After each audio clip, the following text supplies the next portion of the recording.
Ja, vi skal forklare opgave 5. Vi får oplyst af f, at vi har en funktion f, som er en løsning til differentialligningen, som så nævnt. Og den graf, den går igennem punktet P 2,7, og vi skal bestemme en ligning for tangenten til grafen for f i punktet P. Og det første vi gør, det er, at vi indsætter vores punkt i differentialligningen for at finde hældningen. Og den hældning finder vi til form til 3, som vi så indsætter i vores ligning for tangenten, som er lineær på hældningsplads på A's plads. Og så indsætter vi igen punktet for 7 på Y's plads, 2 på X's plads, for så at isolere B, som vi finder til 1, som er vores skæring med Y-aksen. Og så har vi vores tangentligning, som vi får til 3x plus 1.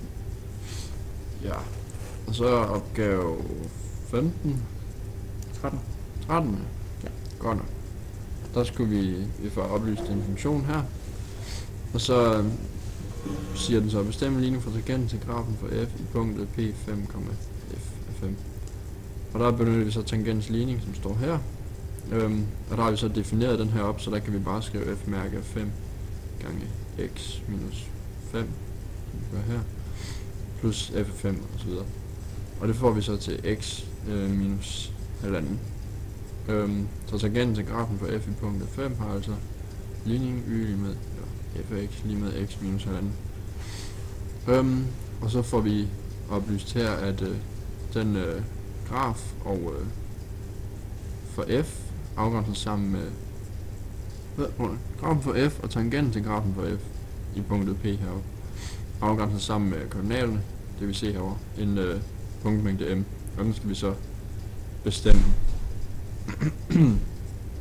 Og så for at finde skæringen med første aksen, skulle vi faktisk også i opgaven, så sætter vi så y lige med 0, og så finder vi så x her til halvanden.